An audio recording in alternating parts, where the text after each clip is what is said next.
જય શ્રી કૃષ્ણ. આપણે બધા નાનપણથી એવું સાંભળતા આવ્યા છીએ કે મૌન રહેવું એ ઉત્તમ છે અથવા ચૂપ રહેવામાં જ શાંતિ છે.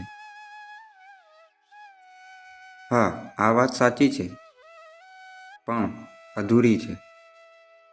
ભગવાન શ્રી કૃષ્ણએ ગીતામાં અને પોતાના જીવનમાં એક બહુ મોટી વાત સમજાવી છે.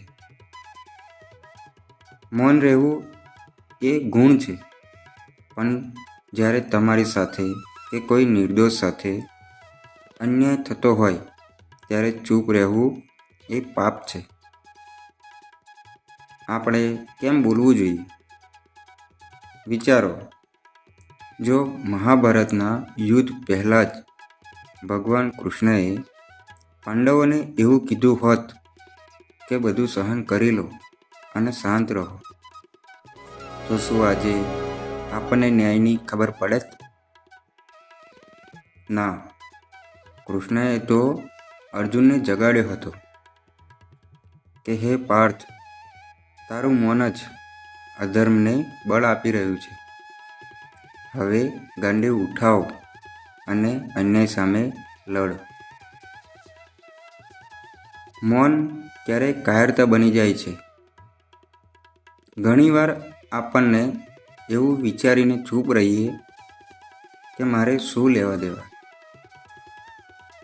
પણ યાદ રાખજો, આજે જો બીજા સાથે અન્યાય થતો જોઈને તમે મૌન રહેશો, તો કાલે તમારી સાથે અન્યાય થશે, ત્યારે તમારી પડખે ઊભા રહેવાવાળું કોઈ નહીં હોય.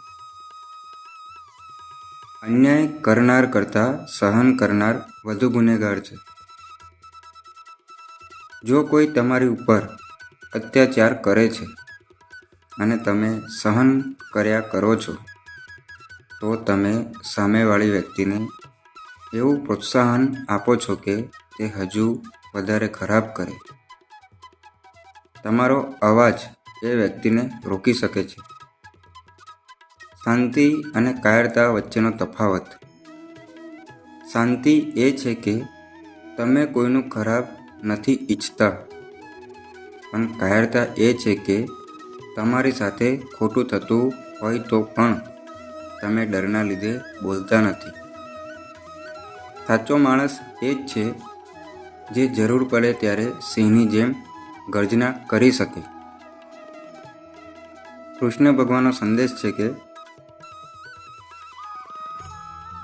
ભગવાન શ્રી કૃષ્ણએ ક્યારેય એવું નથી કહ્યું કે નાની નાની વાતમાં ઝઘડો કરો.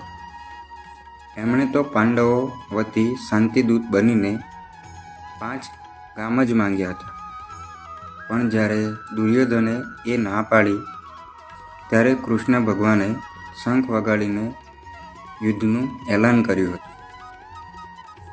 ટૂંકમાં વાત એટલી જ છે, જીવનમાં નમ્ર બનો પણ નબળા નહીં.